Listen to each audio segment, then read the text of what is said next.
செல்வங்களே, பல வார்த்தைகள் இருக்கிறது.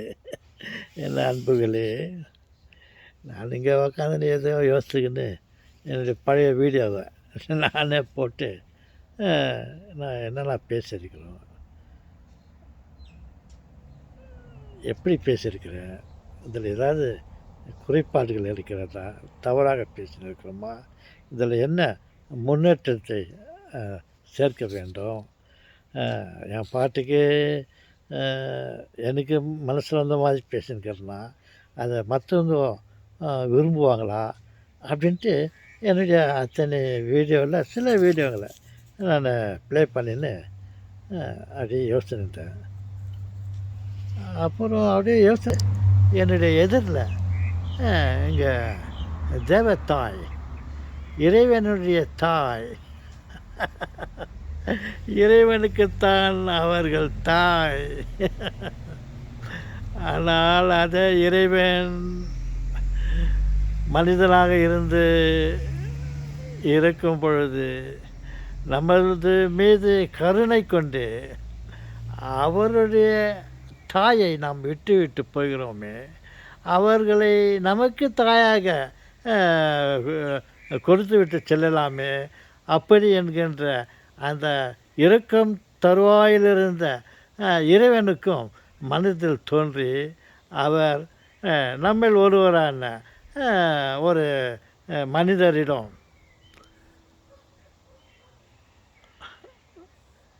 ராஜா, அது என்னுடைய டைலாக், ராஜா அவர்கிட்ட மகனே, அது கூட அவர் மனசில் வந்தது, நான் சொல்கிறேன், அவர் என்ன நினச்சின்னு சொன்னார் தெரியல. அந்த ஒரு மனிதனை பார்த்து அந்த தாயை காட்டி, இதோ உன் தாய் அப்படின்னு சொன்னார். நான் அதே சமயத்தில்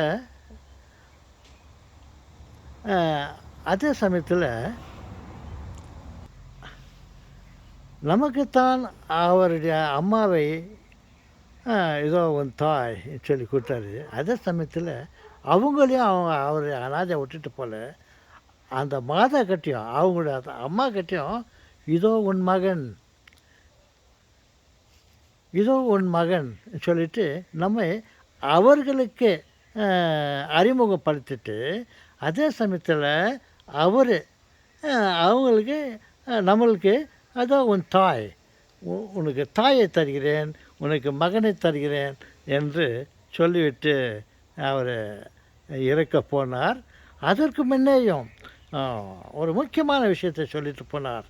என்ன முக்கியமான விஷயம்னாக்கா, அவரை அடித்து துன்புறுத்தி அவரை இறக்கும் தருவாய் அவரை சிலுவையில் அறிந்து அவரை சாவடிக்கிறதுக்கு ஏற்பாடு பண்ணி அவர் சிலுவை மரத்தில் தொங்கிக் கொண்டிருந்தார்.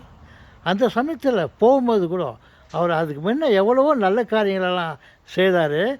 அவர் செய்த நல்ல காரியங்களெல்லாம் அவங்க தப்பாக பயன்படுத்தி அவரை தூக்கில் அவரை சாவடிக்கிறதுக்கு முயற்சி பண்ணாங்க. அவர் இவங்களை பற்றி கவலைப்படல. அதே சமயத்தில் இவங்க நம்மளை அடித்து சாவடிக்கிறாங்களே, இவங்க செய்து ஒன்று கூட நாம் என்ன செய்கிறேன்னு தெரியாமல் அவங்க செய்கிறாங்களே, நம்ம இறந்துட்ட பிறகு கடவுளே நம் பிதா இவங்களுக்கு மேலே கோபம் கொள்ளக்கூடாது, இவர்களுக்கு தண்டனை தக்க தண்டனை, உயிருக்கு உயிர், தூக்குக்கு தூக்கு, சாவுக்கு சாவு, அவனை அடிச்சு என் மகனை நீ அடிச்சு சாவச்சிங்களே, எனக்கு இருக்கிறது ஒரே ஒரு மகனாக இருந்த மகனை நான் உங்களுக்கு அனுப்பினேன், நீங்கள் அவனை அடிச்சு சாவச்சிங்களே, நீங்கள் நல்லா இருக்கக்கூடாது, நீங்கள் எல்லோரும் சாகணும் அப்படின்ட்டு கோபப்பட்டு நம்முடைய சகோதரனாக இருந்த சகோதரர்களுக்கு ஒரு கஷ்டம் தொந்து வரக்கூடாது, தண்டனை வரக்கூடாது சொல்லிவிட்டு சாவத்துக்கு இருந்த நிலையிலையும் அவங்க அப்பாவை கடவுளை கூப்பிட்டு, அப்பா, அவரால் பேசக்கூட முடியல, தண்ணி தாகம்.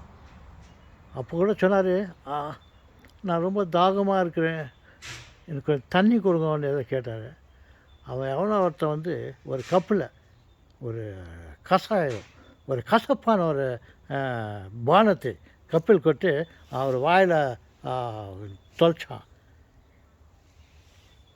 அந்த சமயத்தில் கூட அவன் தண்ணி கொடுக்கல அவனுங்க. அப்பேற்பட்ட கொடூரமான மக்கள் இருந்தும் அவர் சாகும்போது அவங்க அப்பா கிட்ட தொண்டை தாகத்தில் இருந்துன்னு கூட, அப்பா, பிதாவே, என் தகப்பனே, இவர்கள் செய்வது இன்னதென்று அறியாமல் செய்கிறார்கள், என்னை சாவடிக்கிறார்கள், தயவுசெய்து இவர்கள் மீது கோபம் கொள்ளாதீர்கள், இவர்கள் செய்வது என்னதென்று அறியாமல் செய்கிறார்கள், இவர்களை மன்னியும் என்று கேட்டுட்டு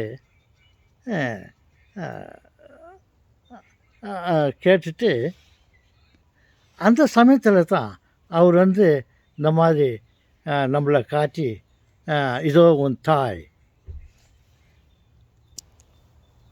இதோ உன் தாய்,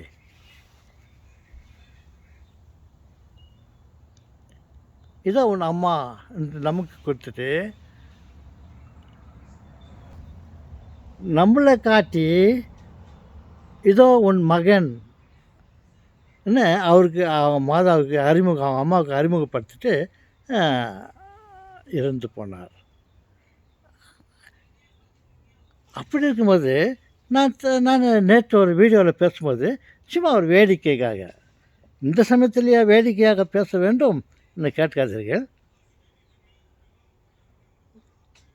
ஏதோ நான் ஒரு வேடிக்கையாக தப்பாக சொல்லியிருந்தா கூட மன்னிச்சிக்கோ. ஆனால் நான் இப்போ நான் தப்பாக செய்யலை. எங்கள் அம்மா எங்கள் அப்பா நமக்கு கூட ஒருத்தர் செய்த தவறுகளை நம்ம சுட்டி காட்டுறோம் இல்லையா, அந்த மாதிரி நான் என்ன சொன்னேன்னாக்கா, இந்த மாதிரி பாரு, கடவுள் கூட பொய் சொல்லிட்டாரு, கடவுள் கூட தப்பு பண்ணிட்டார் அப்படின்னு. நீங்கள் அதை கேட்டீங்க, ஏன்னா கடவுளா என்ன தப்பு பண்ணாருன்னு. அப்போ சொன்னேன், அந்த உறவு முறையை பாருங்க. அவருக்கு ஜீசஸ்க்கு அவங்க அம்மாவை வந்து நம்மளுக்கு அம்மாவாக கொடுத்தாரு. அவர் என்ன சொல்லிக்கணும், இந்த மாதிரி மகனே, இதோ ஆயாவை உங்களுக்கு துணையாக விட்டுட்டு போகிறேன், உங்களுக்கு என்ன வேண்டாலும் ஆயா கிட்ட கேளுங்க இந்த சொல்லிட்டு போகிறேன் தானே. அவர் சாகிற டைமில் இவங்க ஆயாவா அம்மாவா அதெல்லாம் யோசிக்கிறதுக்கு அவர் அந்த நிலையில் இல்லை. ஒரே இறக்கமான குணத்தில் இதோ உன் தாய் அப்படின்னு சொல்லிட்டு போயிட்டார். நான் பாருங்கள் விளையாட்டுத்தனமா, அப்போ கூட சிறு குழந்தைகள் தன் தாய் தந்தை படும் கஷ்டத்தை அவர்களால் உணர முடியாது. ஏன்னா அவங்க கட்டு நேரத்துக்கு கூட குழந்தைய விட்டா போய் விளையாடும். மேலே எல்லாம் கை வச்சு ரத்தங்குது ஓட்டு விளையாடும். அந்த மாதிரி நானும் ஒரு குழந்தையா என்ன சொல்லிட்டேன், இந்த மாதிரி அவர் இதம்மா உனக்கு ஆயாவை விட்டுட்டு போகிறேன், ஆயா உன்னை கவனிச்சுக்குவாங்க, உனக்கு எது தேவைதாலையோ நீ ஆயா கிட்ட கேளு, அவங்க கொடுப்பாங்க, என்கிட்ட கேட்டு நான் வாங்கி கொடுப்பாங்க அப்படின்னு சொல்லிட்டு போகிறேன் இல்லையா.